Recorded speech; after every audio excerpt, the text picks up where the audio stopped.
නමෝ තස්සේ භගවතෝ අරහතෝ සම්මා සම්බුද්දස්සේ නමෝ තස්සේ භගවතෝ අරහතෝ සම්මා සම්බුද්දස්සේ නමෝ තස්සේ භගවතෝ අරහතෝ සම්මා සම්බුද්දස්සේ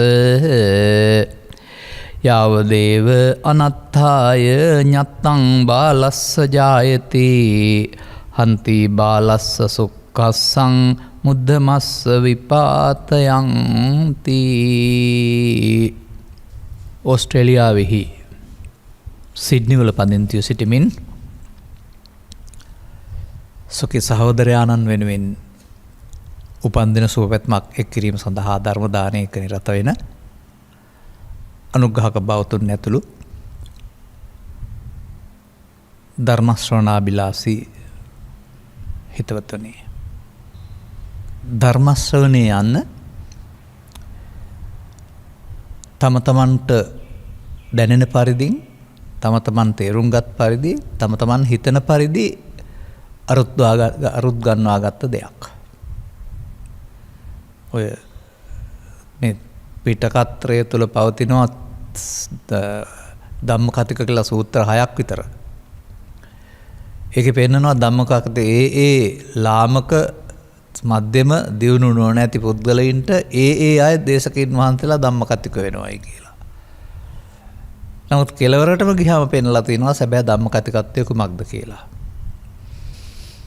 අන්න ඒ වගේ අපේ පැවති සංස්කෘතිය තුළින්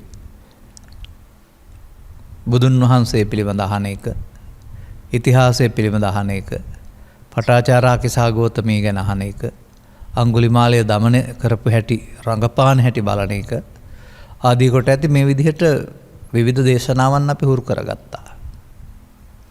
තවත් විදිහකින් කියනවා නම් ටෙලිනාට්‍යයක් ලබලා ලබන ආස්වාදය සඳහා ධර්මදේශනාවත් යොදාගත් යුගයක් තිබුණයි කියලා මම දකින්නේ.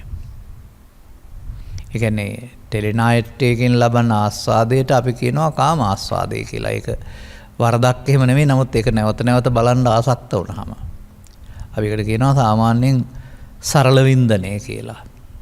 ඉතින්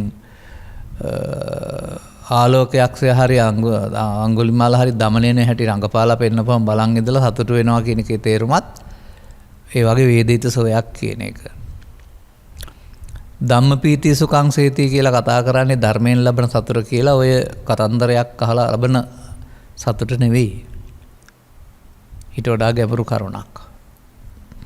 ඒ නිසා බුදුරජාණන් වහන්සේ වදාළ මේ සදහම් කරුණු පිළිබඳව විමර්ශනය කරමින් අපි වදාත් මිනිස් වර්ගයාගේ හදවතට ජීවිතයට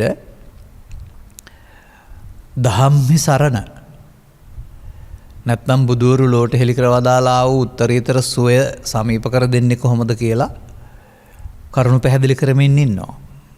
අපේ ධර්මදේශනාව තේමාව මරණින් මතු දිවි ලෝකේ යන්න හරි බඹ ලෝකේ යන්න හරි තව සැප සම්පත් ලබාගෙන මෙලොව තවත් යමක් මේ ලබා ගන්න උපදින්න හරි ප්‍රාර්ථනා කරන එක නෙමෙයි.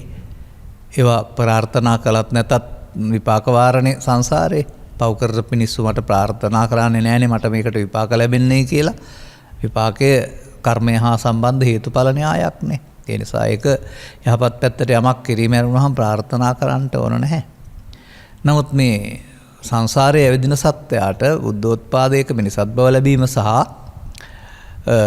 සදහම් හමුවීම කියලා කතාවක් තිබෙනවා. ඒ සදහම් කියන්නේ අර ජාතක කතා, චරිත කතා වර්ණාවෙන්ට බැහැයිට වඩා ගැඹුරු කරුණක් වෙන්නට ඕන. එතකොට මේ ගැලවෙන්නට දොරටුවක් නැති, ගැලවෙන්න පාරක් කියලා දෙන්නට අදාළ ඇසුරක් නොලැබෙන විශ්වයක් තුළ, ලෝකයක් තුළ මතක තියාගන්න එක. මවට පියාටත් බැහැ, ගුරුවරුන්ටත් බැහැ, දෙවියන්ටත් බැහැ, බ්‍රහ්මයින්ටත් බැහැ, වෙන කොතනකවත් කොතන ආගමකයකුතුනත් සදාකාලික ස්වර්ගයට නිරයට භවගාමී වෙන හැටි අරුණහම භව නිරෝධගාමී ප්‍රතිපදාවක් මේ ලෝකේ පවතින ධර්මයන් තුළ නැහැ කියන එක. ඉතින් අන්නේ තත්වයන් තුළ තමයි මේක භයානක හොඳටම. අන්දයත් මෙතනින් යන්න පුළුවනි. නමුත් ඊට පස්සේ ඒ තියෙන ධර්මතා අනුව කම්පණය වෙන්නපත් වෙන්න අන්ධ විශ්වාස මත යන්න ඇරුණාම නිවැරදි දැක්මක් ලැබෙන්නේ නැහැ. එබඳු තත්ත්වයක් තුළ ලංකාවේ හිටියත් ලෝකෙ කොහේ හිටියත් මේ බුදු සමයෙන් පෙන්වන ප්‍රායෝගික බව පොතක තියෙන දෙයක් නෙවෙයි. ඒක ඔබ කතා කරන විදිහේ පොතේ තිබෙන්නේ න්‍යාය විතරයි. න්‍යාය කියනවා අපි ඒකට කියනවා පමාදී පෙළදහම නැත්නම් අපමාදී පෙළදහම කියලා. පෙළදහම කියලා කියන්නේ ඒක නැත්නම් අටුවාව අර්ථ කතාව කියන්නේ ඒක. මොකද සමහර අය අට කතාව කියන්නේ පොත කියලා හිතන් ඉන්නවානේ. දැන් බුදුන් වහන්සේගේ කාලේ පොතක් තිබුණේ නැහැනේ අට කතාව කියලා. නමුත් මේ අර්ථ විග්‍රහයනේ අට කතාව කියලා කියන්නේ. ඉතින් අටුවාව සහ පෙළදහම දැනගත්තොත් අදාළ ක්‍රියාමාර්ගයට යන්න පුළුවන්. නමුත් මේ සමාජයේ හැසිරෙන්නේ මේ අර බුදුන් වහන්සේ වදාළ පරිදි පුතුග්ජන උම්මත්තකා කියලා කියන පරිදි සමාජයේ හැසිරෙන්නේ නිකන් වඳුරේකට දැලිපිහියක් ලැබිච්ච ආකාරයෙන්.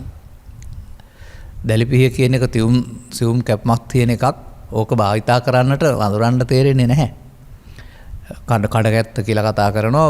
අද විතරම් භාවිතා නොවුනත් භික්ෂු සමාජයේ බොහෝ කාලක් තිස්සේ හිසරවුල් බාගන්න සහ අවශ්‍ය දෙයක් කැපීම සඳහා සමහර විට තමන්ගේ සංචාරක උපකරණවල කොටසක් වශයෙන් මේක භාවිතා වෙලා තිබෙනවා.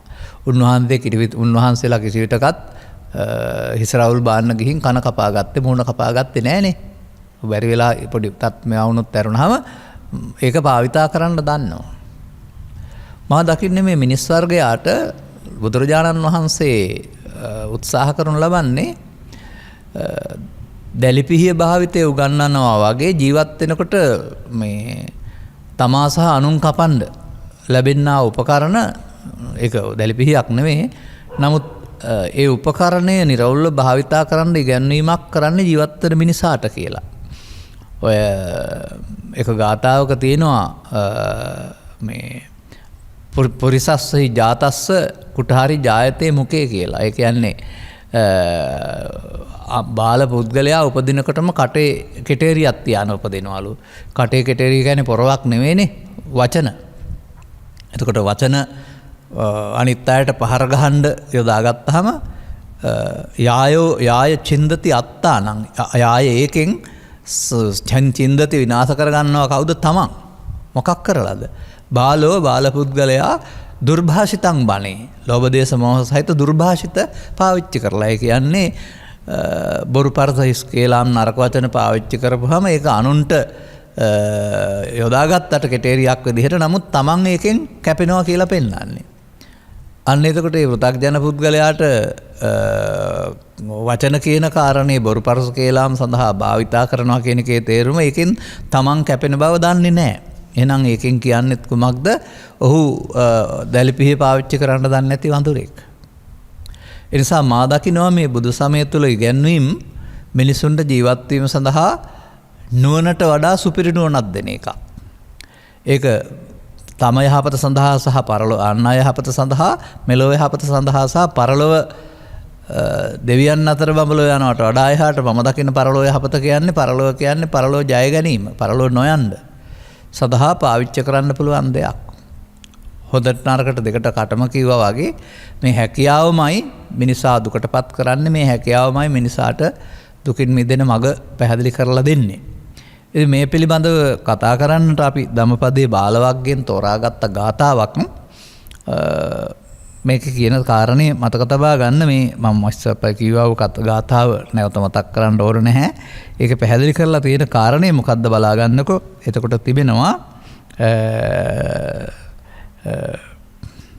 මේ ඤත්තං බාලස්ස ජායති. ඤත්තං කියන්නේ දැනගන්න කාරණාව. එතකොට අනුවන තැනැත්තා දැනගන්න කාරණාව මොකද කරනවා කියලා පෙන්වලා තිබෙන්නේ. ඔහුගේ ඒ හැකියාව අවැඩ පිණිසම වෙනවා. අවැඩ පිණිස වෙනවා විතරක් නෙමෙයි ඔහුට නොවන දියුණු කරගන්න තියෙන ඉඩකඩවත් ප්‍රඥා නැමැති හිස එයින් පලනවායි කියලා තිබෙනවා. මේ තමන් ඉගෙනගත්ත ශිල්පයේ වැරදි පැත්තට යොදාගත්තාම එයින් තමන්ම වෙනසෙනවා කියන කතාව තිබෙන්නේ. මේක මේ සමාජයට හරියට ඕනෑම ලෝකෙට ඕනෑම රටකට ඕනෑම වර්තමානයකට ගැලපෙන කරුණක්. මේකට අදාළ අතීත කතාවක් තියෙනවා මම දන්න හැටියට. නමුත් මේ අතීත කතාව කියන එක නෙවෙයි වගේ ධර්ම දේශනාව බවට පත්වන්නේ. මේක වර්තමානයට ගලපා මිනිසාට ඇස් ලබා දී මිනිසා දුෂ්චරිතයෙන් මුදාගෙන ඔවුන් යහපතට අවශ්‍ය පුද්ගලයන් බවට පත් කරන එක. මේ කතාවේ නම් මන් දන්න හැටියට තියෙන්නේ මේ අනුවන තැනැත්තෙකුට හම්බ වෙනවා අතකුරු ගැහිම කියලා නැත්නම් යම් කිසිකින් අතේ තියලා ගලකින් විදින්න ඉලක්කයට විදීම කියන කාරණාව. එතකොට ඒක තමයි මේ ශිල්පය කියලා කියන්නේ. කාත් කවුරුත් නැති කෙනෙක් කියලා රහතන් වහන්සේ කෙනෙකුට කොහෙද විදලා මේ කණෙන් එහා පැත්තෙන් ගියයි කියලා විදපු එක පාපයක් කරගත්තා කියන එක අන්නේ ඉගෙනගත්ත ශිල්පය යොදාගත්තේ රැකියාවක් සඳහා නෙවෙයි හානියක් කරන්න කියන කතාව තමයි තේමාව. ඉතින් මේක ඔස්සේ බලන්න මේ මිනිස් සමාජයට අපි උපදිනවා. ඊට පස්ව ලදරු ළමාවියක් ගත කරලා තාරුණ්‍යයට එනවා. අනතුරු ඉතින් පවතින රටාවන්ට අනුව ජීවත් වෙන්න රැකියාව හොයා ගන්න ඕන. අවශ්‍ය නැත්නම් ප්‍රශ්නයක් නැහැ. අවශ්‍ය නම් නිත්‍යානුකූල සදාචාර සම්පන්න යෝගදීවකටපත් වෙන්න ඕන. මේ සඳහා ශිල්ප ශාස්ත්‍ර දැනගන්න ඕන. නමුත් මේ ශිල්ප ශාස්ත්‍ර දැනගැනීමේදී එක එක ශිල්ප ශාස්ත්‍ර සමාජය ඉගෙන ගන්නවා පුද්ගලයෝ වශයෙන්. අන්න එතෙන්දි තමයි මේ ඒ දැනගන්නා ශිල්ප ශාස්ත්‍රය හමු වෙන්නේ. දැන් බලන්න සමාජයේ පසුගිය 83 ඉතර ඉඳලා 19 වෙනකල් දක්වා තිබුණා යුද මානසිකත්වයක්. බොහෝ පිරිස් මේ සඳහා ගියා. ගින් රටට තිබුණා වූ බෙදුම්වාදී චර්දනයක ගලවා ගත්තා. එහෙම මෙහෙවර කරපායට උපහාරයක් වේවා. නමුත් අවිපුහුණුව ලබාගෙන ගෙදර ඇවිදින් ඕකට ගියේ නැති අය බැංකු කඩන්න, කඩවල් කඩන්න, වෙඩි තියන්න, ඉලක්කයට වෙඩි තියෙන දාමරිකයන් බවට පත් වුණා. දැන් දැක්කද ඔහු ඉගෙනගත්ත ශිල්පය ඔහුට හිරේ යන්න, එල්ලුම් ගස් යන්න සිදු වුණ ආකාරය. අන්න එහෙම මේ මිනිස් සමාජයේ ඕක නෙමෙයි තව එහාට මට යමක් කියන්න තියෙන නිසායි මම මේක අරන් තිබෙන්නේ. තමන් දන්නා වූ ශිල්පය තමන්ට සහ අනුන්ට මානව හිතවාදය සඳහා යොදා ගන්නට තරම් දියුණු මානසිකත්වයක් බොහෝ දෙනාට නැතිකම මේ පෙන්වන්නේ. ඒ නිසා සාමාන්‍යයෙන් කඩුවක් පාවිච්චි කරන අයිතිය පැහැදිලි කරලා තියෙනවානේ. මේ කඩුව ලෙලවන්න පුළුවන්. නමුත් අනුන්ගේ නාහේ කැපෙන්න බෑ කියලා. අන්නේ කියමන් වලින් පෙන්වන්නේ අපි දන්න දෙයක් භාවිතා කරන්න ඕන. නමුත් ඒක ශිල්පීය ඥානයක් වශයෙන් ජීවනෝපාය සඳහා සහ රටේ ජාතියේ අභිවෘද්ධිය සඳහා කාගේ හෝ යහපත සඳහා යොදා ගන්න ඕන කියන එකයි මේ තේමාවේ කියන්නේ. නමුත් අපි හිතමුකෝ වාණිජවේදී උපාධිය නැත්නම් වාණිජ විද්‍යාව ඉගෙන ගන්නවායි කියලා. එතකොට ඔහුට ගිණුම් පිළිබඳව හොඳ හැකියාවක් තිබෙනවා. ඊට පස්සේ ඔහු අර පසුගිය කාලයක තිබුණා මං හිතන්නේ රුපියල් කෝටි 300ක වැට් බදු වංචාවක් කියලා එකක් ඒ ආයතනයක ප්‍රධානියෙක් අරන් රට පැනලා අන්න එතකොට ඔහු ඒ ශිල්පීය ඥානය යොදාගත්තේ රට ජාතිය සංවර්ධනය කරන්නද නෑ ඔහුගේ උදර පෝෂණය සඳහා අල්ලන්නත් බැරි විදිහට. මේ දවස්වල තවත් ඔය රටේ තොටේ තියෙන දෙයක් තියෙනවා අතීතයේ අනාගතයේ සහ මේ මහා පරිමාණයෙන් දෙන්න සහන මේ ව්‍යාපාරිකයන් විසින් ගනු ලබනවා දේශපාලනඥයන්ගේ හිතවත්කම් මත. ගන්නවා බොහොම හොඳට. නමුත් ගෙවන්න නැතුව යනවා. එහෙම එකට කියන්නේ පොළු තියනවා කියලා අල්ලා ගන්නත් බැරි. එහෙම කී දෙනෙක් එහෙම කරලා ඇද්ද? මේ සේරම අයිති වෙන්නේ මොකේටද එතකොට? කලදුටු කලවල ඉහ ගන්නා වූ එහෙම නැත්නම් Taman දන්න අවිය අනිත් අය විනාශ කිරීම සඳහා යොදා ගන්නා වූ පැත්තට. ඒ නිසා මම මේක එක පැත්තකට විතරක් යොදන්නේ එහෙම නැහැ. දේශපාලනයට ගත්තත් එහෙමයි. අතීත දේශපාලනය තුළ ප්‍රභූවරුන් හිටියා Taman සන්තක ධනය නැති වුණා ඇරුණාම ඊට වඩා එහාට ගත්තේ නැති අය. නමුත් වර්තමානයේත් ඒක මොහුනුවර සේවාවක් වුණාට එළිවෙන තොරතුරු අනුව ගත්තාම දාස්පතියෝ ලක්ෂපතියෝ කෝටිපතියෝ ප්‍රකෝටිපතියෝ බවට පත් වෙලා විශාල ධනස්කන්ධයක් විදේශ රටවල් වල තැන්පත් කරගෙන බැලුවාම රට සූරා කාලා තියෙන්නේ. අදාළ කෙනෙකුට හරිනම් මට ප්‍රශ්නයක් නැහැ මං කෙනෙකුට නෙමෙයි කියන්නේ. එතකොට බලන්න අර අවිය Tamanට ලැබුණ අවිය මොකටද යොදාගත්තේ කියලා. මේ සියල්ල තුළ මම දකින්නේ මොකද්ද? ඔය උදාහරණ දෙකක් තුනක් විතරක් කිව්වේ. මේ මිනිසාට සිදුවෙන වරදක් තියෙනවා. මෙන්න මේ වරද වළක්වන්න තමයි බුදුවරු ලෝකෙට ධර්ම දේශනා කරන්නේ. වරද තමයි මිනිසා ආත්මාර්ථකාමී වෙන එක. ආත්මාර්ථකාමී කියන එක ඔබට ඉතින්ව තමන් ගැන පමණක් හිතන කියලා සිංහලයෙන් උගන්වලා ඇති. ඊට වඩා ගැඹුරු කරුණක් මම මේ පෙන්නන්නේ. ඒ අර්ථයත් හරි තමයි. නමුත් ඔහුට මේ ලබාගත් ජීවිතේ මෙලොව පරලොව දෙකක් තියෙනවා. ආධ්‍යාත්මික සුවය කියලා එකක් ලබන්න මේ ජීවිතේ යොදා ගන්න ඕන කියලා කල්පනා කරන්නේ නැහැ. ඔහුට ජීවිතේ මුදල්ම වෙන්න පුළුවනි, ගොඩනැගිලිම වෙන්න පුළුවනි, ව්‍යාපාර වෙන්න පුළුවනි. එහෙම නැත්නම් ජනප්‍රිය නමක් ප්‍රතිරූපයක් හදා ගැනීම වෙන්න පුළුවනි. අන්න ඒ වගේ ලෞකික අරමුණු පිටුපස යනවා ජීවිත. එතකොට මේ සියලු දෙනාටම ලබාගත් ජීවිතේ බඩගිනි නිවා ගැනීමෙන් එහාට ලෝකයක් නැතුව යනවා. මේකනේ අද වෙලා තියෙන්නේ. බොහෝ දෙනාට ජීවිතය කියලා කියන්නේ බඩගින්න නිවා ගන්න ක්‍රමයක්. වෙන මොකුත් ඕන නැහැ. හම්බ වෙනවා, ගෙන කාලා නිදා ගන්නවා, ඊළඟ ආය යනවා. ඒ නිසා මාසෙ වැටුපෙන් ජීවත් වෙනවා, ජීවත් වෙලා ජීවත් වෙන්න මාසෙට වැඩ කරනවා. ඉතින් එතෙන්ද හිරවීම ඛේදවාචකයක් මම දකින්නේ. සැබවින්ම ජීවත් වෙන්න වැටුපක් තියෙන්න ඕන, ආදායම් මාර්ගයක් තියෙන්න ඕන. ඒක වැයට වඩා අය තිබුණා නම් ප්‍රශ්නයක් වෙන්නේ නැහැ. ඉතින් ඔකට හැමදාමත් ඉතින් මේ වැය වැඩි අය මේ මදි කියලා චෝදනා කරන එක තමයි ඉතිහාසයේ සිදු වුනේ. නමුත් ඉතින් කොතරම් ලබා දුන්නත් සෑහීමටපත් වෙන්න බෑ කියලා කියමනකුත් තියෙනවානේ. ඔය තථාගතයන් වහන්සේගේ උපමාවක් තිබෙනවා. මේ මිනිස්සුන්ට සෑහීමටපත් වෙන්න පුළුවන් නම් සියලු දේවල් රත්තරන් බවට පත් කරලා දෙන්න පුළුවන් කමක් තිබුණයි කියලා. ඒත් ඒකට කාකොටා ගන්නව ඇරුණාම සෑහීමටපත් වෙන්නේ නැති නිසා එහෙම කළේ නැහැ කියලා උපමාවක් පෙන්වනු ලබනවා. අන්න ඒ වගේ මේකේ තිබෙන දෝෂයක් තියෙනවා පෘථග්ජන භාවය තුළ. එතකොට ඒක හැමදාමත් කොතරම් තිබුණත් මදි කියන තැන තමයි ඉන්නේ සෑහීමටපත් වෙන්න බැරිකම. මෙන්න මේ කරුණු තේරුම් ගත්තාම මේ යන ජීවිතේ අපි යන්නේ තෘප්තිමත් වෙන්න බැරි අතෘප්තිමත් මාවතක නැත්නම් අනර්ථය සඳහා කියන එක එහෙම ගිහින් අමාරු වැටුණ අය දිහා බලලා ජීවිතේ නැති වුණ හෝ හිරදඬුවම් වුණ හෝ දේපොළ සාජසන්තක වුණ හෝ කීර්ති නාමය විනාශ කරගත් හෝ ලෝකේ එහෙම අය ලංකාවෙත් ඔබට දකින්න පුළුවන්. ඉතින් ඔබටත් ඒක වෙනවා කියලා හිතා ගන්න තරම් නුවණ නැතිද? මෙන්න මේවා නේද මේ දැකීම කියලා කියන්නේ. ඇහැට පේන එකට වඩා. ඔය මම මේ කියවන කතාවල දකිනවා ලස්සන උපමාවක්. ඒක තථාගතයන් වහන්සේ වදාළ දෙයක්. අතීත කතාවක් වශයෙන් වදාහරනවා. රජුරෝ තමා දඩුවන් පමුණවන්නේ වැරදි කරන පුද්ගලයෙක් අරන් එනවා රාජපුරුෂයෝ. රාජනීතියට අනුව බරපතල වරදක් ඒ නිසා හිසගසා මරා දමන්නට රජතුමා නියෝග දෙනවා. රතු තොප්පියක් පළඳවා රතු අදමල් දම් පළඳවා රතු ඇඳුමක් අඳවලා වදක බෙර වයමින් නගරය තුල හතරමං හන්දියට නගරයෙන් පිට පිහිටි වදක භූමිය දක්වා ඔහු අරගෙන යනවා පෙරහැරේ. ජනතාව වදක බෙර හඬ අඳුරනවා. ඒ නිසා එකතු වෙනවා මා පාරට.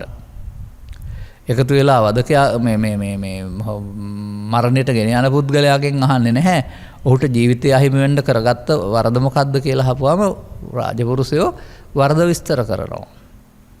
ඔවුන් කල්පනා කරනවා අපේ මේ වැඩේ කළොත් මටත් මේක තමයි සිද්ධ වෙන්නේ. මම නම් ආයේ මේ වරද්ද කරන්නේ නැහැ කියලා. ඉතින් අදෝක වදක භූමියෙන් ගිහින් කියන්න කෙනෙක් නැති වුණාට රූපවාහිනිය තුල ගුවන්විදුලිය තුල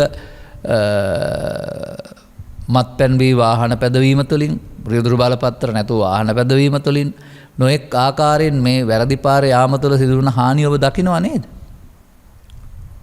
ඔබ කළත් ඒක නේද? විශේෂයෙන් තරුණ දුවලා පුතාලා තේරුම් ගන්න ඕන ඔය එක්සැමිනර් මහත්තයා කියලා යාට කියන්නේ එහෙම නැත්නම් මේ වාහන බලපත්‍රය ලබා දෙන්නා වූ පරීක්ෂකතුමන්ට ඔය 18න් මෙහා පැත්තේ ළමයින්ට ඔක දෙන්නේ නැත්තේ ඔය වාහනේ එලවා ගන්න බැරි නිසා නෙවෙයි.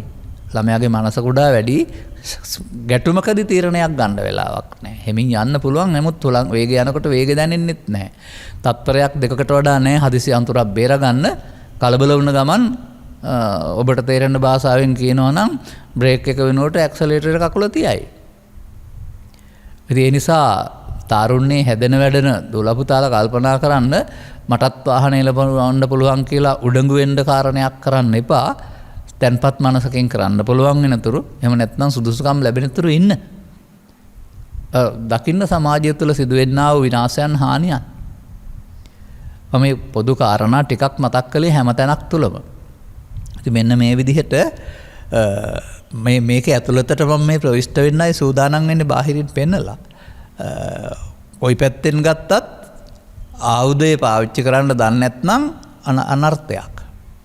දැන් ඔය කතා කරන්නේ T56 හරි කඩුව හරි පිළිබඳ අවියක් විතරක් නෙමෙයි. ජීවත් වෙන්නට අපි පාවිච්චි කරනවා තව කරුණක්. එතකොට ඒකෙන් ජීවිතෙන් එහා පැත්තට මිනිස්කම අහිමි වෙනවා නම් නැත්නම් ජීවිතෙන් එහා පැත්තට දුකතිගාමී වෙනවා නම් ඔහු පාවිච්චි කරපු අවිය වැරද්දයි එකෙන් පෙන්වන්නේ. එතකොට මේ කය සිත කය වචන පාවිච්චි කරන්නා වූ සිත කය වචන අවි වශයෙන් පාවිච්චි කරන්නා වූ මිනිසා සතු ඒ අවි භාවිතා කරන්නා කවුද? සිතෙන් කයෙන් වචනෙන් තමයි මේවා පාවිච්චි කරන්නේ. නමුත් පාවිච්චි කරන්නාට කියනවා ලෝභය, ද්වේෂය, මෝහය කියලා. එතකොට අපි කියමුකෝ මෙහෙම බොරු පරුස හිස් කියලා මේ තුනම පාවිච්චි කරන්නකොට ගන්නෙ මොකද්ද? ලෝභ, ද්වේෂ, මෝහ. ප්‍රාණඝාත, අදත්තාන, කාම මිත්‍යාචාර. භාවිතා කරන්නේ මොකද්ද? ලෝභ, ද්වේෂ, මෝහ. අවිජ්ජා, ව්‍යාපාද, මිත්‍යා දෘෂ්ටි පාවිච්චි කරන්නේ ලෝභ, ද්වේෂ, මෝහ. දැන් දැක්කද අනුවන තැනැත්තාට ලැබී තිබෙන ආයුධය? එතකොට මේ ආයුධය පාවිච්චි කරනවා. පාවිච්චිලා මොකද කරන්නේ? යාය චින්දති අත්තානං. එයින් ඔහු වනසා ගන්නවා. මොකක් කරලාද? අර කෙනම් පෙන්නන්නේ දුර්භාෂිතන්. කියන්නේ දුර්භාෂිත වචන විතරක් පාවිච්චි කළා. නමුත් මෙතන දුච්චේතනා නැත්නම් දුක්ඛාය කර්ම දෙකම ඔක්කොම කරලා. ඔන්නෝම බුදුරජාණන් වහන්සේ මිනිසාගේ අතපය, වචන, කය මෙහෙවන්නෙක් පෙන්නනවා. ඔබ කතා කළාට මගේ වචන වලින් කියනවා නම් මයන්න මම සහ කයන්න යන්න මම කියලා මේ පුද්ගල ශාරීරික ස්වභාවයන් ඉරියව්වක් පවණයි, රූකඩ පවණයි. රූකඩේ තමයි ගැළපෙන හොඳම උදාහරණය. රූකඩේ පැත්තකින් තියලා තියෙනවා නටන්න බෑ. රූකඩේ නටවන්නෙක් ඕන. එයා තමයි අදාළ විදිහට නූල් වලින් එහෙට මෙහෙට කරලා මේ රූකඩේට පණ දෙන්නේ. ඒ වගේ ඔබේ ජීවිතයේ කය නැමැති රූකඩේ පාලනය කරන්නා වූ බලවේගය ඔබේ සිත බව සහ ඒ සිත බ්ලෝබ දේශවලට මෙහෙවන්න දුන්නොත් එහෙනම් ඔබ අනර්ථයක් කරගන්න රට ජාතියට ආගමට මෙලොවට පරලොවට අයහපතක් කරගන්න පුද්ගලයෙක් බවට පත් වෙනවානේ. ඕකයි මේ පැහැදිලි කරන්නේ. නිසා මම දකින්නේ බුදුරු ලෝකෙට පහළ වෙලා භාවිතා නොකළ යුතු ආයුධයක් ඔබ භාවිතා කරනවා, මේ නිසා දුකටපත් වෙනවා කියලා තමයි අවුරුදු 45ක් තුළම ධර්ම දේශනා කරලා තියෙන්නේ කියලා මම දකින්නේ.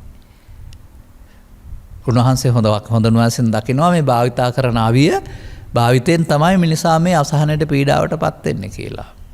නිසා උන්වහන්සේ ඒ අවිය බිම තියන්න, ඒ අවිය නිදහස් වෙන්නට තමයි ලෝකෙට ධර්ම දේශනා කළේ. එහෙනම් ඒ අවියට කියන නමක් තමයි අකුසල මූල නැත්නම් ලෝභ දේශ මොහ මූල කියන එක. උන්වහන්සේ සඳහා පැහැදිලි කළා අකුසලෙන් වෙන්නේ මේ කුසලය කියලා කාරණාවක්. ඒ වගේම බුදුන් වහන්සේ පැහැදිලි කර වදාරනවා උන්වහන්සේ පැහැදිලි කළා වූ ධර්ම කරුණ අනුගත කළ මිනිසාට ලැබෙන්න තියෙන උත්තරයට සුවයක් තියෙනවායි කියලා. ඒ සුවය නම් කරලා තිබෙන්නේ නිර්වාණ කියන පදයක් තුළින්. නමුත් ඒකට අවශ්‍ය සුදුසුකමක් වශයෙන් පෙන්වලා තිබෙනවා ලෝභක්ඛය, දෝසක්ඛය, මෝහක්ඛය. දැන් මේ උත්තරීතර සැනසීම සඳහා යන්න ඕන මාර්ගය ලෝභය ඡය කිරීම නම්, දෝෂය ඡය කිරීම නම්, මෝහය ඡය කිරීම නම් පෘථග්ජන සමාජය කරන්නේ ලෝභය වර්ධනය කරන එක නම්, ද්වේෂය වර්ධනය කරන එක නම්, මෝහය වර්ධනය කරන එක නම් ඔවුන්ට ගැලපෙන නම මොකද්ද? ලෝභ වර්ධන, ද්වේෂ වර්ධන, මෝහ වර්ධන. ගුණ වර්ධන හෝ ජය වර්ධන නෙවෙයි.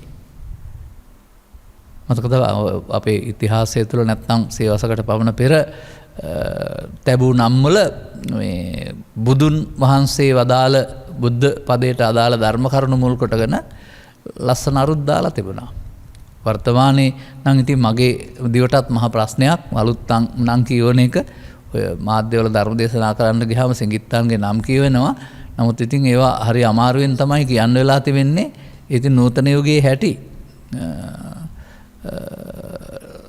ශබ්දයට වඩා නමට අරුත්බර බවක් සහ තියෙනවා නම් හොඳයි කියලා තමයි මම උපකල්පනා. යල් පැන ගිය තැනට යන්න ඕනේ නැහැ. කාලානුරූපව වෙනස් වෙන්න ඕන. නමුත් ඒක දිව හතරවා ගන්න බැරි දිව උලුක් වෙන අපබ්‍රංශයක් වෙලා බෑ. ඔය මම දැක්කපු උදාහරණයක් තියෙනවා. ඒකත් මෙතන මතක් කරලා දෙන්නම්. සමාජය දැකලා ඇති මට වඩා වුණා.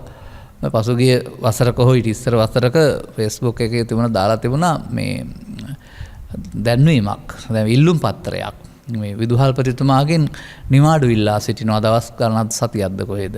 හේතු වශයෙන් දක්වලා තියෙන්නේ පළවෙනි ශ්‍රේණියට දරුවන් බාර ගන්න ගිහින් හක්ක පැන්න නිසා සහ දිවුලුක් කරන නිසා නිවාඩු ඉල්ලමි කියලා. මොකක්ද අර කියලා තියෙන්නේ කියලා බලන්න. මේවා ඔබට නිදිමත යන්නත් එක්කලා කියන එකත් හොඳයි. දිගු ලස්සන පාඩමක් ඒකේ පෙන්නන්නේ. ඕවත් මේ මෝඩකම් තමයි බැලුවාම. එයිම අපි මේ කතා කරන යන්න වෙනවා එහෙනම්. මිනිසා ජීවත් වෙන්න ඕන. නමුත් මිනිසාට බුදු සමයට අනුවගත් කල ලෝභය, ද්වේෂය, මෝහය අවියක් වශයෙන් භාවිතා කරන්න බෑ. ඒ අවිය තමයි ඊට පස්සේ අර මිනිමැරුම් වලට, හොරකමට, ගසා කෑමට සියලු දේට යොමු වෙන්නේ. වර්තමානයේ බහුල ලෙස තියෙන කරුණක් මම මේ කොතරම් බෞද්ධ කියලා කතා කළත් ඉහළ තැන් සිට පහළ තැන් දක්වාම කලදුට කල වලිහ ගන්නා නැත්නම් තමන්ගේ මඩිය දර ගන්නට උත්සාහ කරන්න ආව ආත්මාර්ථකාමී සමාජයක් බහුතරය. එහෙම නැති අය ඉන්නවා. එයාට උපහාරයක් වේවා. ඉතින් ඒ නිසා ලේසි නෑ ගොඩ ගන්න. රටක් වශයෙන් ගොඩ ගන්නත් බෑ. තමන්ට ගොඩ එන්නත් බෑ. මේ පිළිබඳව අන්තයට ගිය අයට මරණින් එහා පැත්ත අපායක් නෑ කියලා හිතා ගන්නව ඇරුණාම මේවට විපාක විඳින්න දෙනවයි කියලා ඔවුන් කල්පනා කරන්නේ නැහැ. මේක තමන් විසින් රැස් කරගන්න අනාගතයක් කියලා. මොකද ඔකට කියන්නේ කර්ම කියලානේ. කර්ම කියන්නේ පව් කියන එක නෙමෙයි. අනාගත ඵල උපදින හේතු කියලා. ඒ අනාගත ඵලයක් උපදින්න හේතු රැස් කිරීම තුළ ලැබෙනා වූ අනාගතය තමයි තමන්ට වග කියන්න සිද්ධ වෙන්නේ. ඉතින් ඒ නිසා තමයි බුදු සමය තුළ පළමුව පින්පව් කියලා දෙකක් පෙන්නලා විශ්වාසය ගොඩනගා ගන්න කියලා පෙන්වන්නේ අර අනාගතය නරක පැත්තට යන එක වළක්වන්න. එතන බුදු සමය නතර කරලා පුළුවන්කමකුත් නැහැ. නිසා මේ තමන් ලබා ගන්න ශිල්ප ජීවත් වෙනකොට එක එක පුද්ගලයාට එක එක ශිල්ප ලැබෙනවා. එතකොට ඒ ශිල්ප තුල උදාහරණයක් වශයෙන් මෙහෙම ගන්නකො මම මෙහෙමත් මතක් කරන්නම්. මට මතකයි මේ කාටුන් එකක් තිබෙනවා මේ පත්පතක සතියන්ත හෝ දවසක් තැනක. ඉතින් මේකේ මේ අහිංසකෙක් තමයි මේ අනේ මේ මොකක් කර කියා ගන්න බැරි පුද්ගලයාට මෙන්න මේ ඉල්ලුම් පත්තරේ පුරලා මම දෙන්න හැටි කියලා දෙන්න පුරලා දෙන්න කියලා කියනවා. බලපුවම මේ අසරණ ඇඳුමින් ඇඳගෙන ඉන්න පුද්ගලයාට තමයි ඉල්ලුම් පත්තරේ පුරවා ගන්න ඉල්ලන්නේ. බලපුවම ආදායම් බදු දෙපාර්තමේන්තුවේ ඉල්ලුම් පත්‍රයක්. ඒකට මේ යාචක මොනුවරෙන් හිටියට ඔහු ආදායම් බදු ගෙවන්න වෙච්ච ධනවතෙක්. අපේ රටේ තියෙන දේවල් මම මේ කියන්නේ. ඒක නම් කාටුන් චිත්‍රයක්. නමුත් මෙහෙමයිත් ඔබ ඉස්සරහට එන්න ආව සමහර අහිංසක මොනුවර තියෙන අය බැලුවාම යාන වාහන හිමි අය, සුඛෝභෝගී ජීවිත ගත කරන අය. ඔන්න ඔය විදිහට මේ මිනිස් සමාජයේට තමන්ට ලැබෙන මේ හැකියාව නුවණ හරි මෝඩකම හරි අංග විකලත්වය හරි ඇහැක් පේන්නේ නැති එකක් හරි මේ සියල්ල යොදාගන්නේ ආයචින්දති අත්තානන්නම්. තමන් වනසා ගැනීම සඳහා නම් ඔවුන්ට ලැබෙන අවසන් මිනිස් භාවයේ මේක වෙන්න පුළුවන් ඔහොම කරන්න ගියාපුවාම. අන්න ඒකයි මේක පැහැදිලි කර තිබෙන්නේ. ඉතින් මෙතෙන්ද ලස්සන ගැළපෙන වචනයක් තිබෙනවා. ඔබ පාවිච්චි කරන්නේ නැත්තේ මේක කඩුවට වෙන්නේ නැති ඒ කාලේ. මම පාවිච්චි කරන්නේ සමස්ත සිද්ධියට. අවිගත්තෝ අවියෙන්ම නැසිති. අවි කියන්නේ ඔබ වෙපන්ස් කියන අර්ථයෙන් කඩු කියන අර්ථයෙන් වෙන්නේ ඇති. නමුත් ලෝභය, ද්වේෂය, මෝහයත් අවියක්, ඊර්ෂ්‍යාව, ක්‍රෝධ, වෛරයත් අවියක්, ආත්මාර්ථයත් අවියක්. ඔය විදිහට තම තමන් ප්‍රශ්නයක් විසඳීම සඳහා අවි භාවිතා කරනවා. එතකොට වැරදි පැත්තට යොදාගත්තාම දැලිපිහිමයි වෙන්නේ. අන්න ඒ නිසා අපිට මේ මිනිස් සමාජයට තවන් කරන කියන ක්‍රියාකලාපය මෙහෙවන්නෙක් අවශ්‍ය වෙනවා. 아무තු පිටස්තර කෙනෙක් නෙමෙයි. ඒ කරන ක්‍රියාකලාපය පාලනය කරන්නට අවශ්‍ය දැනුමක් අවශ්‍ය වෙනවා. දැන් පොතක් පාවිච්චි කරන්න වෙනවා. පාවිච්චි කරාම පොත කුණු ගෑවෙනවා. උපක්‍රමය තමයි පිටකොලයක් දාලා පාවිච්චි කරන එක. ඒ නිසා ඔබේ මේ ජීවිතය තුළ ළමා කාලයෙන් පටන් අරගෙන මහලු කාලය දක්වා යන ගමනේදී ඔබව මෙහෙවන්න කවුරු හරි හිටියොත් නරකද? මම මේ කතා කරන්නේ අම්මා තාත්තා ගුරුවරයා කියන එක නෙමෙයි. ඔබව මෙහෙවන්නේ ඇතුළතින්. මෙන්න මේ මෙහෙවන්නා නැතිකමට බුදු පියාණන් වහන්සේ නම් කරලා තියෙනවා අසහියෙන් කටයුතු කිරීමයි කියන ලද ප්‍රමාදය. මේ සියලු අවුල් ටික බුදුන් වහන්සේ තේරුම් අරන් තියෙන මිනිසාගේ පමාද විහාරීත්වය තුළ. ඉතින් සමස්ත සමාජයක් පමාද විහාරීත්වය තුළ ජීවත් වෙන්නේ නම් අසහනයේ පීඩාව දුක හොරකම වල්ලස ආදී මේ දුස්චරිතයන් ඉහළ ගිහින් මෙහි මත අපායක් හැදෙනවා වරුනහම කොහොමද අපි මේක දෙව්ලොවක් ගොඩ නගන්නේ? තේරුම් ගන්න වෙනවා. නමුත් අපට පුළුවන්කමක් තිබෙනවා නම් ඒ මෙහෙවන බලවේගය තමන්ව පාලනය කරන්න බුදුරජාණන් වහන්සේ වදාළ වෙනත් බලවේගයක් මෙතෙන්ට පාවිච්චි කරන්නයි කියලා. ඒ බලවේගය ඇති කරගෙන දියුණු කරගෙන පාලකයා බවට පත් කරන්න වෙනවා. මේ පිළිබඳව හොඳ උදාහරණයක් තියෙන තැන් තිබෙනවා. නමුත් ඔබ ඒවා එහෙම දකින්නේ නැහැ. මේ ඔය සමහර ජාතක කතාවල පවතිනවා මේ රට පාලනය කරන දුෂ්චරිතවත් පුද්ගලයෙක් රට විනාශයට යනවා. මිනිසුන් බලන් ඉඳලා බැරි තැන ඔහු එලවා දමා බෝධිසත්වයෝ රජකමට පත් කරනවායි කියලා. වැරදි පුද්ගලයා එලවලා පාලනය කරන්නේ ඒක තුළ රට සිදුවෙන්නා වූ හානි කරදර වැඩි නිසා ජනතාව එකතු වෙලා ඔහුව සිංහාසනයෙන් පහ කරලා හොඳ පාලකයෙක් එතෙන්ට පත් කරනවායි කියලා. ඉතින් ඔබ අතීතයේ සිදුවන සිද්ධියක් වශයෙන් ඕක දිහා බලන්න. මම එහෙම දකින්නේ නෑ ඕවා. මම දකින්නේ මේ හැම දෙයක්ම තථාගත බුදු පියාණන් වහන්සේ ස්වකීය මිනිසුන්ගේ ජීවිතයට ගලපපු එකක්. එහෙනම් ඔබව පාලනය කරන රජ කෙනෙක් ඉන්නවා ඔබේ හිතේ. ඒ රජුරෝ දේවදත්තයා බලන්න දෙයක් නෑ. ඒ කියන්නේ ලෝභ, මෝහ, දේශ මොහ මූලිකටගත් පාලකයා. එයා තමයි මේ ඔබව දුකටපත් කරමින් ඔබව සසර ඇවිද්දවන්න පාර හදන්නේ. ඔය ඉතින් ඔබ මේ පාලකයාට යටත් වෙලා ඉන්නවා කියලා තේරුම් ගත්තාම බුදුරජාණන් වහන්සේ පැහැදිලි කරලා දානවා ඔය පාලකයා අයින් කරලා දාලා මෙතෙන්ට බෝධිසත්ව පාලකෙක්ව දාගන්න. ලෝභ දේශ මොහ වෙනකොට අලෝභ දේශ මොහ ඔබ පාලනයටපත් වුනහම ඔබේ නුවර හොදට පාලනය වෙයි. අන්න එහෙම හැම දෙයක් තුළින්ම Taman දකින්න උදව් වෙන්න. උදව් කරගන්න. මේ සිද්ධි අතීතයේ සිදුවීම් වශයෙන් පාඩම් කරගෙන කියා ඉන්නේ නැතුව බුදුවරුන්ගේ දැක්ම හරීම පළල් සියලු කාරණාවක්ම පෙන්වන්නේ අර මිනිසාගේ දුකටපත් වීම සහ දුකින් ගැලවීම සඳහා. එහෙනම් ඔබේ ඇස කනනාසය දිවකය කියනා වූ දොරවල් පහ නුවර නම් මේක පාලනය කරන්නේ ලෝභය, දේශය, මෝහය, කාමය නම් දැන් ඒක පාලනය කරන්නේ දේවදත්තෙක්. එතකොට ලෝභයෙන්, දේශයෙන්, මෝහයෙන් කරන කර්ම අනාගත විපාක සඳහා දුක් විපාක සඳහා චිත්තාභ්‍යන්තරයට එකතු වෙනවා. එවිට ඔහුට ඉහාත්ම වශයෙන් සහ පරලොව වශයෙන් අහිත පිණිස, අවැඩ පිණිස, දුක් පිණිස මේක තේරුම් ගන්න පුළුවන් වෙනවා බුදුරජාණන් වහන්සේගේ ධර්ම දේශනාවන් ශ්‍රවණය කිරීම තුළ. මේ ලෝකේ තියෙන කාරණා අපට දුක් දෙන්නේ නැහැ. ඔබ විසින් ඔබ සිත කය වචන පාලනය කිරීම සඳහා විකෘති මධ්‍යස්ථානයක් හදන් ඉන්නවා. බලය පවරා තිබෙන්නේ බලය අයිතු විදිහට පාවිච්චි කරන කෙනෙකුට. එතකොට ඒ පාවිච්චි කරන්නෙම ලෝභ මූලික, දේශ මූලික, මොහ මූලිකව තමයි පාවිච්චි කරන්නේ. ඉතින් මේකට කියනවා සිතින් කයෙන් වචනෙන් කරන්නා වූ අකුසල් රැස් කිරීම කියලා. ඉතින් විපාක නැද්ද ඊට පස්සේ වට? ඔන්න ඔබ තෝරාගත්ත අර ඡන්ද බලය පාවිච්චි කරන්න දන්නේ නැති මිනිස්සු ඡන්ද බලය අරගත්තාම වැරදි පාලකෙක් පත් කරගත්තා වගේ වැඩක් තමයි යෝකත්වය. ඔබට තේරෙන්නේ නැහැ බුදුරු පැහැදිලි කරලා දාලා මේ ජීවිතේ පාලනය කරන්නට අවශ්‍ය වෙනත් පාලන මධ්‍යස්ථානයක් ඕනෑයි කියලා. දැන් පාලන මධ්‍යස්ථානයට කියනවා ආත්ම දෘෂ්ටිය කියලා. පාලනය පෙරලා දමනවට තවත් වචනයක් කියනවා. අපි තව ටිකක් එහාට මේක දැන් යන්න ඕන. අපි දේශනා ගන්න ඔය පිට කතා කියා ඉන්නෙම නෙමෙයි. කුමක්ද මේ ඔබව පාලනය කරන මධ්‍යස්ථානය? මේක මෙහෙම ගන්න ඕන. ඔබේ ජීවිතයේ වශයෙන් ගන්න නැතුව ජීවිතේ එකක් වශයෙන් සම්මතයට ගත්තට කමක් නැහැ. නමුත් ඔබ යනු ඇස කනනාසය දිවකය කියනා වූ දොරවල් හයක එකතුවක් බවත් එක මොහොතක ක්‍රියාත්මක වෙන්නේ වර්තමාන මොහොතේ ඇසෙන් කනෙන් නාසයෙන් දිවෙන් කයෙන් ගන්නා වූ අරමුණක් පමණක් බවත්. ඔබ ජීවත් වෙන්නේ මේ අරමුණ තුන බවත්. ඒ අරමුණේ පාලනය ගිලිහී යාම ජීවිතේම අගාධයට පත්වෙන එකක් බවත් තේරුම් ගන්න. ඒ අරමුණු තුළ ක්‍රියාකලාපේ තථාගතයන් වහන්සේ අභිධර්මයක් විදිහට පෙන්වලා තිබෙනවා. ඒකට ස්ත්‍රී පුරුෂ ගිහි පැවිදි භාවයක් නැහැ. ඒක තථාගතයන් වහන්සේ පැහැදිලි කරලා දාලන්නේ මිනිස්සෙක් ජීවත් වෙනවා ස්ත්‍රී පුරුෂ ගිහි පැවිදි වශයෙන් ඔහුගේ කය වචන ක්‍රියාත්මක කරන්නට ස්කන්ධ පංචකේ නම් වූ ඇහැට නොපෙනෙන බලවේගයක් පාලනය බාරන් ඉන්නවා. ඇස කන නාසය දිවකය නම් වූ දොරවල් පහට හිත පිහිටනවා සිත අරමුණු රසය විඳිනවායි කියලා.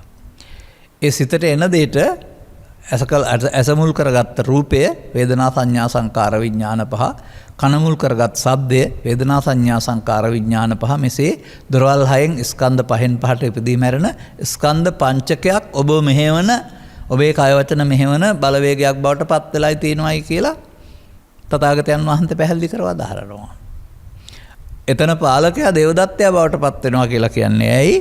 ඔබ එතෙන්ට ටිකෙන් ටික මේ ස්කන්ධ පංචකයට එන දේවල් වලට ඇලී ගැටි ඒතන් මම ඒතොහං අස්මින් ඒසෝමේ අත්තා කියලා මගේ ආත්මනං වූ පාලකයෙක් හදා ගන්නවා. ඔන්න ඔහමයි ඔබේ පාලන නුවර ඔබ වැරදි පුද්ගලයෙක් අතට බාර දෙන්නේ. මේ වැරදි පුද්ගලයා පාලනය බාරගත්තොත් රටකබාසීනියා වෙනවා වගේ ඊට පස්සේ ඔබේ ලෝභ දේශ මොහ වැඩෙනකොට ඔබ යන්නේ පරිහාන ධම්මං ඕ භික්ඛවේ දේසිස්සාමි දුක්ඛගාමිනී පටිපදාවේ. මේ පාලකයා හඳුනා ගන්න වෙනවා. මේ පාලකයාට බුදුන් වහන්සේ වදාරනවා ස්කන්ධ පංචකයේ ආත්මය කියලා. මේ පාලකයා පාලනය කරනවට කියනවා පමාද විහාරීත්වය කියලා. ඔන්නෝම ඕක ගලප ගන්න ඔබේ ජීවිතේට. අනතුරුව මොකද වෙන්නේ? හැම විටම අර කියන අර්ථයට වඩා කරන කර්මයන්ට දුක් විපාක විඳීමට අවශ්‍ය තමන් ඉගෙන ගත්ත ශිල්පේ ලෝභය දේශේ මොහෙන් පාවිච්චි කරමින් ඔහු අකුසල රැස් කරන්නේ. චිත්තාභ්‍යන්තරය කෙලසා ගන්නේ. මේ හැම එකක් පාසාම ආපහු විපාකයක් එනවා. දැන් එතකොට ඔබ මේකට වචනේ ගමු අපි ගනිමු. ලෝභක්කය, ලෝභ දෝසක්කය, මොහක්කය නිබ්බානං. එකය නම් නිබ්බානංනේ. හොඳයි එහෙනම් අපි එතෙන්ද ගමු. ලෝභ වර්ධනය, දේශ වර්ධනය, මොහ වර්ධනය කියලා වඩේති කියලා. ලෝභං වඩේති, දෝසං වඩේති, මොහං වඩේති සංසාරං. එහෙමනේ කියන්න වෙන්නේ. අන්න මිනිස්සුන්ට මේ ලෝභ දේශ මොහ විසින් මොකද කරන්නේ? සසර හදන්න උගන්වනවා. හදුවොත් හදපුවාම ඒ පැත්තට යන්න වෙනවා, විපාක විඳින්නත් සිද්ධ වෙනවා. මෙන්න මෙහෙම බුදු සමය තුළ මිනිසා විග්‍රහ කරනු ලබන්නේ බාහිර කෙස්ලොම් නියදත් තුළ හැඩින් නොවේයි, මේ ඇතුළත සිදුවෙන ක්‍රියාකාරීත්වයක් තුළින්. ඉතින් මේ ජීවිතය තුළින් මේ පාලකයා පෙරලා දමා වෙනත් පාලකයෙක් බවට පත් කිරීම තමයි කරන්න තියෙන කාරණාව. පමාද විහාරී පාලකයා වෙනුවට අප්පමහද විහාරී පාලකයෙක් එකතු වෙන්න වෙනවා. එතකොට එයා පාලනය කරන්න ගත්තාම රට සමෘද්ධිමත් වෙනවා. එනිසා මම දකින ඔය ජාතක කතා තුළ පවතිනා ඔය රටක් විනාශ වෙන එක සහ රටක් සමෘද්ධිමත් වෙනවා කියන එකත් සිද්ධියක් වශයෙන් ඔබ දැනගත්තට මම දකිනවා මේ ඔය පස්දරෙන් ක්‍රියාත්මක වෙන්නා වූ ද්වාර සමූහය සහිත ක්‍රියාකලාපේ රටවවත් ඒක ලෝභ දේශ මොහ වැඩිම තුළ පරිහානියට පත් වෙලා රට විනාශ වෙන හැටිත්. ඔන්නෝම තේරුම් ගත්තම මේ බුද්ධ දේශනාව හැම විටම කැඩපතක් බවට පත් වෙලා ඔබ පේන්න ගන්නවා. බලන්නකෝ සිත නැති කයට මොනවත් කරන්න පුළුවන්ද කියලා? නෑ, දිරා යන්න විතරයි පුළුවන්. සිහි නැති වුනහම කයට මොනවද කරන්න පුළුවන්? ඒත් මුකුත් කරන්න බෑ. නිින්ද ගියාම කයට මොනවද කරන්න පුළුවන්? මුකුත් කරන්න බෑ. හීන බලන්න පුළුවන්. අන්න ඒ විදිහට තේරුම් ගන්න ඕන මේ කය සිත දෙකකට බෙදලා බුදු සමයේ මේ සිත විසින් නොමකට යෙදූ සිත මේ පෙන්වන්නෙත් ඒකනේ. යාවදේව අනත්තාය ඤත්නම් බාලස්ස ජායති. ඔව්. ජීවිත කාලේට අනර්ථයක් සලසනවා ඔය ඉගෙන ගත්ත ශිල්පය. මොකද නුවණ මද නිසා. දැන් මේ කතා කරන නුවණ මද කෙනාට එහාට ගියාම සමාජයට යෙදුවොත් මේ නුවණ මද කෙනාට කවුද කියන්නේ? අසුතව පුතග්ජනයා. අසුතව පුතග්ජනයාට ස්වකීය ජීවන ගමන මනාව මෙහෙවා ගන්න තේරෙන්නේ නැහැ. මන්දයත් ඔහු සිතට වහල් වී ලෝභයට මෝහයට දේශයට මෝහයට වහල් වී තීරණ ගන්නවා. අන්න එයා තමයි පාලකයා. දේවදත්ත විසින් මෙහෙවන දේවදත්ත විසින් පත් කරන ලද පාලකයා ඔබේ නුවර. දැන් ඉතින් බුදුරජාණන් වහන්සේ ජීවිත කාලය තුළ මේ එලෝලා දාලා වෙන කෙනෙක් පත් කරගන්න සැනසෙල්ල ඉන්න ඕන නම් කියලා කියන්නේ. කොහොමද මෙයා එලවන්නේ? එලවන්න නම් මෙයාට ආහාර නොදෙන්න වෙනවා. කොහොමද මෙයාට ආහාර හම්බ වෙන්නේ? යමකට ආහාර හම්බ වෙන්නේ මොන අකලොත්ද? ආහාර කියන්නේ කන මොන දේවල් කියන අර්ථයෙන් ගත්තට ඔබ මම මේ කතා කරන්නේ ගැඹුරු අර්ථයකින්. පැවැත්මට අවශ්‍ය සාධක ආහාර කියන්නේ. එහෙනම් අපාගාමී පැත්මට අවශ්‍ය ආහාර ලෝභ දේශ මොහ බලවත් වෙන. එතකොට පවට ආහාර. පව් කිරීම, ලෝභ කිරීම, දේශ කිරීම, මෝහ කිරීම, නැත්නම් ඊර්ෂ්‍යා කිරීම, ඒ තමයි පවට ආහාර ලබා දෙනවා. බලන්න මේ සමාජයේ මේ පවට ආහාර ලබා දෙන අය කොතරම් නැද්ද කියලා. අන්න ඒ විදිහට ඔබට තේරුම් ගන්න ඕන ඔබ පැවැත්ම සඳහා අනවබෝධය තුළ නැත්නම් ඇහැට පෙනෙන ලෝකයේ තිබෙනා වූ සර්වපිත්තල ස්වභාවයට රැවටලා ඒවා අත්පත් කර ගැනීමම, ඒවා අදාළ තානාන්තර හිමි කර ගැනීමම, ඒවා ප්‍රභූ බවට පත්වීමම තමයි ලෝකේ ලබන්න තියෙන ලොකුම සැප කියලා රැවටිලා ඒවා පස්සේ යනවා. ගැඹුරින්ම හිතලා බලන්න. කම්කරුවාගේ සිට රටේ පාලකයා දක්වාත්. එහෙම නැත්නම් වෙනත් වෘත්තියක් කරන පුද්ගලයා මොනවද වෙන් කරන්නේ කියලා. සිව්පස්සේ සපයා ගැනීම නේද?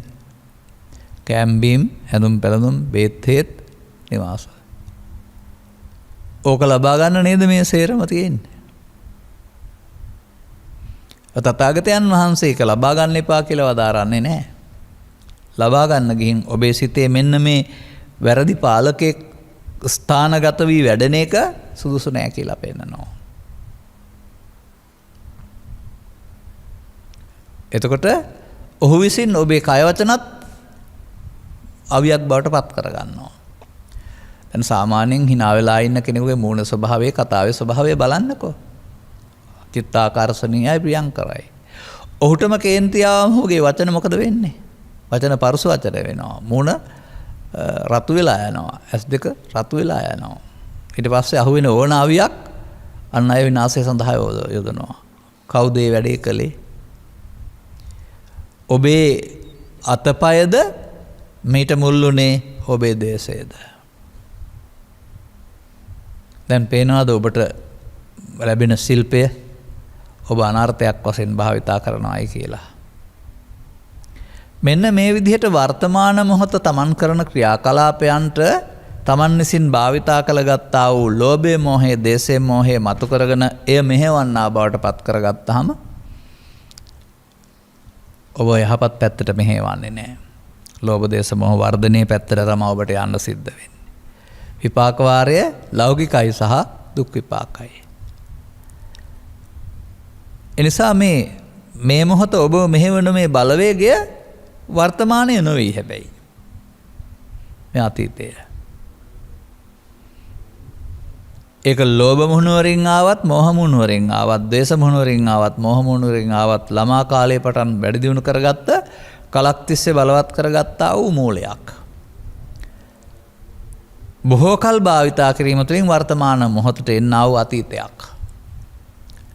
සමස්ත සමාජයේම තේරුම් ගත යුත්තේ තමන්ගේ ජීවිතය මෙහෙවනු ලබන්නේ තමා විසින් නොව මේ අතීතය විසින් බවයි. බුදුරජාණන් වහන්සේ මේ ගැටලුවට හේතු වශයෙන් දකින්නේ ඕක තමයි. තමන් සිතින් කයෙන් වචෙන් කරන ක්‍රියාවලියදී අන්තගාමී වෙලා. අපි කතා කරන්නේ අගතිගාමී වෙනවයි කියලා. ඡන්දාගතින් ගච්ඡති, ද්වේෂාගතින් ගච්ඡති, මෝහාගතින් ගච්ඡති, බයාගතින් ගච්ඡති. අන්න අවිය පාවිච්චි කරන්න දන්නේ කෙනෙක් එතෙන්ට ආවා. අවිය පාවිච්චි කරන්න දන්නේ නැති කෙනෙක් එතෙන්ට ආවා. තථාගතයන් වහන්සේ වෙනුවට මේ අවිය වෙනුවට මෙතෙන්ට තවත් අවියක් පෙන්නනවා.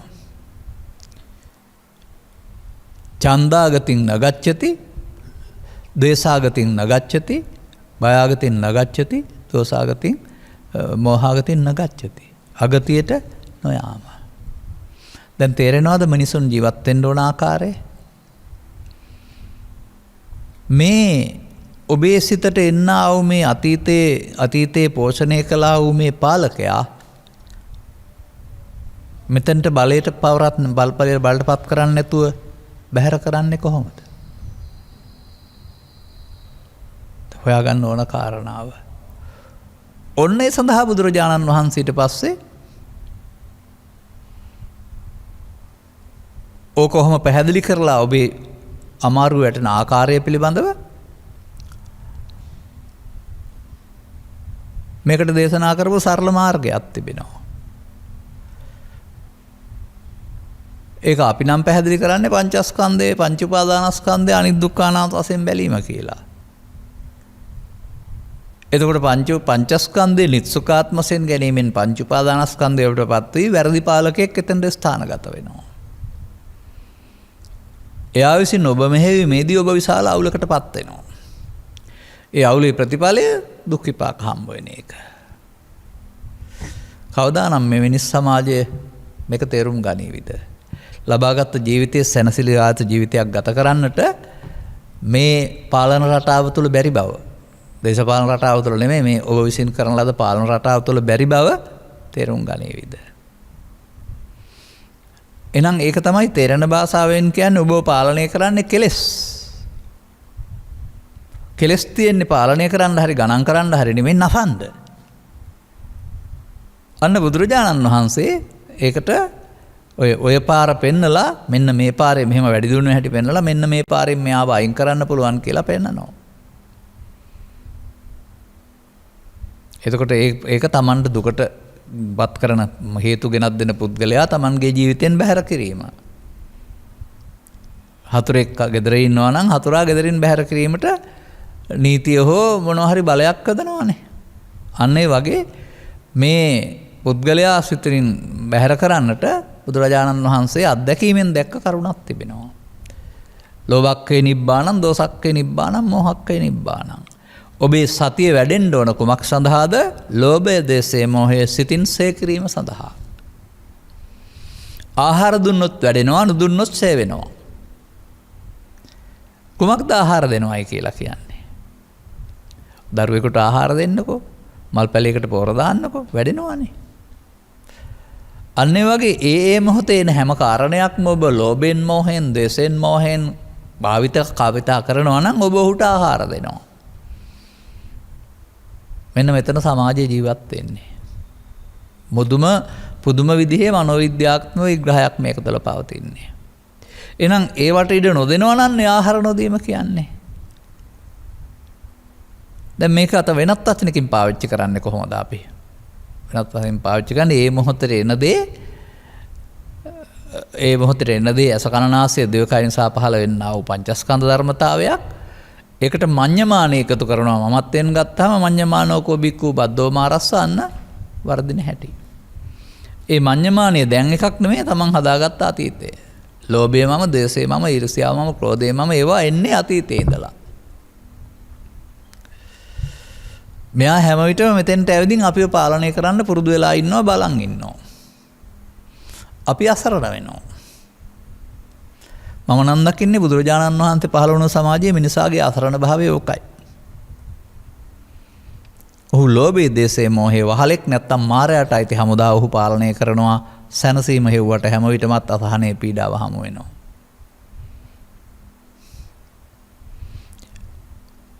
එනිසා තථාගතයන් වහන්සේ ලෝකේ පවතින හැම කරුණක් උදව් කරගෙන මේ වෙනස කිරීමට තමයි මේ මාර්ගය සලසා තිබෙන්නේ.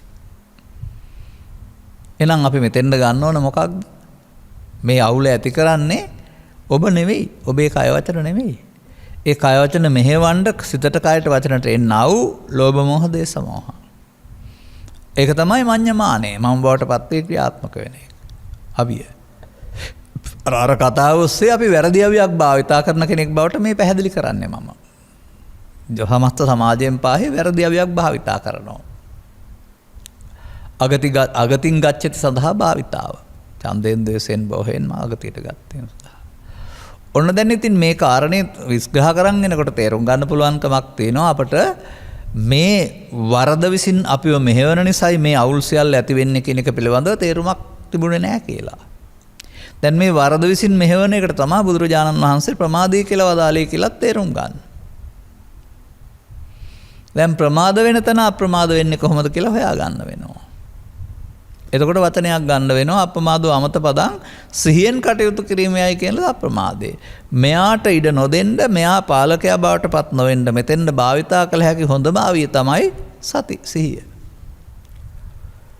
ඔය බුදු සමයේ සිහියට මුල් තැන ලැබෙනවා කියලා කියන්නේ ඒකයි.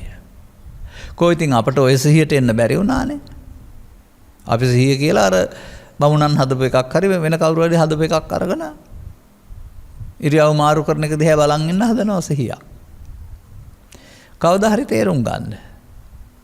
වර්තමාන මොහොත ලෝභයට, දේශයට, මෝහයට නතු වෙන්න ඉඩ නොදෙන්න ඒවා වළක්වන්නට දියුණු කරගත් යුතු දෙයක් තමයි මේ පඤ්ඤාය පස්සති දියුණු කරගත් යුතු සිහිය කියලා කියන්නේ. සිහිය පිහිටන තැන කොහෙද ඉගැන්වීම් වල? සිහිය පිහිටන්න ඕන ඔබේ වර්තමානයේ ඇසේ කනේ නාසයේ දිවේකයි. ඉගැන්වීම් වල සිහිය පිහිටන්නේ කොහෙද? බලන්න මට පාඩම් වචන ටිකක් තියෙනවා. මෝහ අහිරික අනොත්තප්ප උද්දච්ච ලෝභ දිට්ඨි මාන දෝෂ ඉස්සා මච්චරිය කුක්කුච්ච තීන මිද්ද විතිකිච්ඡා. තිබුණාද සති කියලා එකක්? නැහැ. අකුසල සිත්වල අකුසල චෛතසිකවල තියෙන එකක් නෙවෙයි සති කියන්නේ. නමුත් කුසල කියලා කතා කරනවා අකුසලෙන් වෙන්වීමට භාවිතා කරන්න පුළුවන් චෛතසික. අරවටම තියෙන මේ විරුද්ධව සටන් කරන්න පුළුවන් චෛතසික. ඒක පටන් ගන්න සද්දා සති හිරි ඔත්තප්ප අලෝභ ආදෝත තත්ත්ව මධ්‍යත්තතා කියලා එහාට. ඔබ කල්පනා කළාද මේ සද්දා සති වල තියෙනා වූ සති මේ දිනු කරන්න ඕන කියලා? කුසල චෛතසිකයක් නේ.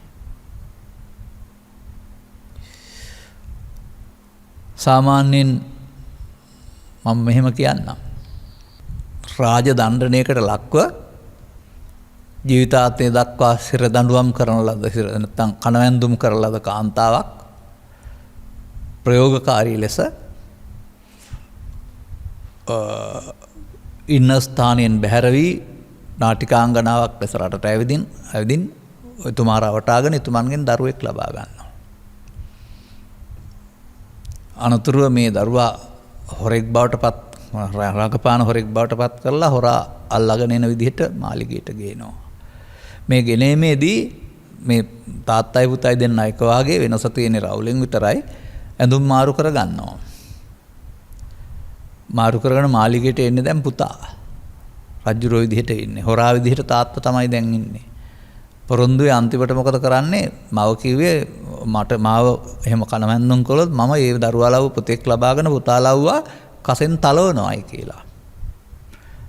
දැන් කසෙන් තලන් ගහන්නයි හදන්නේ. හැබැයි පුතා තාත්තට ගහන්න හදන්නේ. දෙන්නේ අම්මා නවත්තනවා. වැරදි වැඩක් නේ. එතෙන්ද ආවා නේද මාතෘත්වය නැත්නම් සෙනෙහස. අන්න ඒ වගේ මේවා නවත්තන්න පුළුවන් සිහියක් නේද මේ එන්න ඕනේ.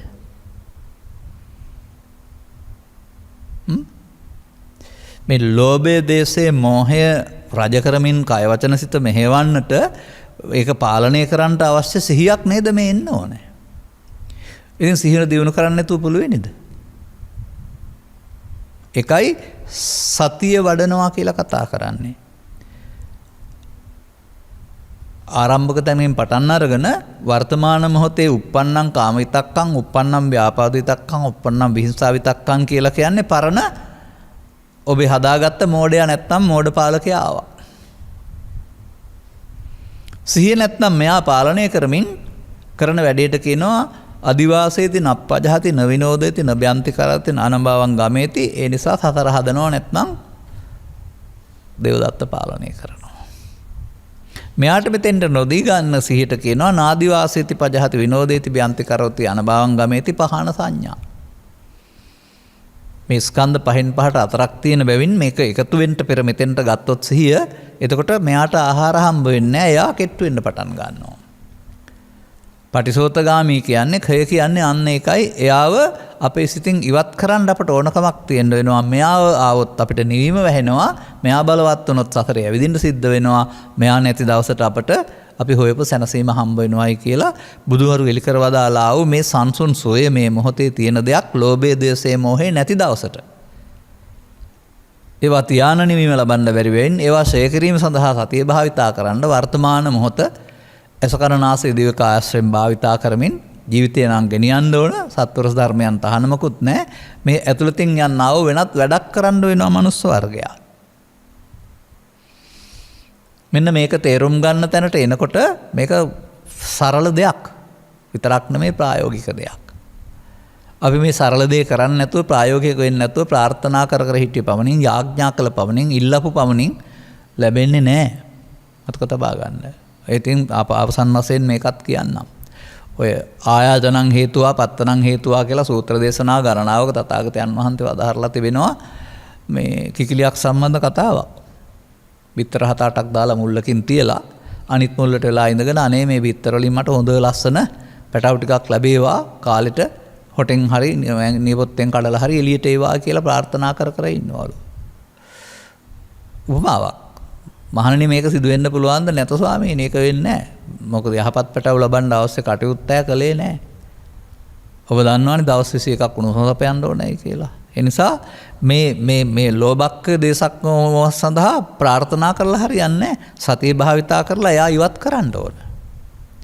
අවසන් වචනේ කියනවා නම් අහු වෙනවට කියනවා පංචස්කන්ධේ නිස්සකාත්ම වශයෙන් බලනවා කියලා. ඒකට ඊට නොදී එතකොට පංච උපාදානස්කන්ධ වෙනවා. පංච උපාදානස්කන්ධය අතීතෙන් එන්නේ ඒක අනිදුක්ඛ අනාත්ම වශයෙන් බලනවා කියනකොට තමයි මේ සිහිය පාවිච්චි වෙනවා කියලා කියන්නේ. ඔය ත්‍රිපිටකයේ තියෙනවා නමුත් වචන තියෙනවා වරුණාම අදාළ තැනට යොදා ගන්න බැරි එකයි තිබෙන්නේ. ඉදිරි දේශනාවල කන්දක වර්ගයේ ආශ්‍රයෙන් මම මේක බොහෝ විට තවදුරටත් සරල කරලා පැහැදිලි කරાવી. ඒ නිසා මෙවඳු සරල කරුණු පැහැදිලි කිරීමකට ඉඩකඩ තබා දීම පිළිබඳව අනුග්‍රහක බවතුන්ට විශේෂ ස්තුතියක් පිරිනමමින් අනුශාසනාව මෙසේ අවසන් කරනු ලබනවා. දායකත්වය ලබන්නේ ඕස්ට්‍රේලියාවේ සිඩ්නි නුවර පදිංචි තිසල් රන්දුල් සිල්වා තරුණ මහතා විසින්. අරමුණු අතර 2021 නොවැම්බර් මාස 20 වෙනි දිනට 20 වෙනි ජන්මදිනයේ යෙදෙන අකිත් නිම්දුලද සිල්වා ආදරණීය සහෝදරයාට නිදුක් නිරෝගී සුවපත් භාවයේ විතරක් නෙමෙයි සුබ උපන්දිනයක් සමරා චිරජීවනයේ සැලසේවා කියන ලේටලේ උපන් ප්‍රාර්ථනයක්. ලේටලේ දන්නවනේ බ්ලඩ් ටික දැන්නුවට දන්නවන්නේ ලේ වලට වඩා වතුරට වඩා ලේ ඝනයි කියන එක. ඒක තමයි නෑදෑකම නැත්තම් සහෝදරකම කියලා කියන්නේ. ඒ මහතාගේ විශ්වවිද්‍යාල අධ්‍යාපන කටයුතු සාර්ථක කර ගැනීමට අවශ්‍ය ශක්ති ධෛර්ය ලැබේවා. සුජීවත සිටින්නා වූ පවුලේ සියලු දෙනාට නිදුක් නිරෝගී සුවපත් භාවය ලැබී චිරජීවනයේ සැලසේවා. පියාගේ සහ මවගේ දෙපාර්ශ්වයේම පවුලේ ඥාති මිත්‍රාදීන් සියලු දෙනාට නිදුක් නිරෝගී භාවය ලැබී දීර්ඝායුෂ ලැබේවා. පරලෝසෙපත් වුණා වූ ආදරණීය සියා සහ ආච්චි ඇතුළු පවුලේ නමින් මියගිය ඥාති හිත මිත්‍රාදීන් සියලු දෙනාට මේ පුණ්‍ය ශක්තිය අනුමෝදන් වී ජීවිතය සැපවත් වේවා. වචනේ මම හදනවා මතුපදිනා ජීවිතකදී සදහම් වැටි දුක් කෙලවර කරගනිත්වා. ගෞරවනීය දේශකයන් වහන්සේට සහ සුවවිරුවන් රණවිරුවන් ඇතුළු කොරෝනා රෝගයෙන් පීඩාවට පත් සියලු දෙනා සුවපත් වේවා. උතුම් චතුස්සත්‍ය ධර්මයේ අවබෝධය පිණිසම හේතු වේවා. ධර්ම දේශනාව සඳහා මූල්‍ය දායකත්වය ධර්ම දේශනාවක් කිරීම තුළ ඔබ පැතූ පරිදි ඔබේ සහෝදරයාගේ අනාගතය දීප්තිමත් වේවා. මව්පියන් සුවපත් වේවා. පරලෝසෙපත් ඥාතීන් අවශ්‍ය නම් පින් අනුමෝදන් කරගනීවා. ඔබ ඇතුළු ධර්මශ්‍රවණය කළ හැම දිනාටම මේ සිත නැමැති නුවර තුළ පවතිනා වූ ලෝභ දේශ නැමැති පාලකයා පන්නා දමා අලෝභ දේශ නැමැති පාලකයාට බලය පැවරීමට අවශ්‍ය නුවණ පහළ වේවායි මා ප්‍රාර්ථනා කරනවා. සබ්බිහිතෝ වජ්ජන්තු සබ්බ රෝගෝ විනස්සතු මාතේ බවත් අන්තරායෝ සුඛී දීඝායුකෝ භව. හැම දිනාටම තෙරුවන් සරණයි.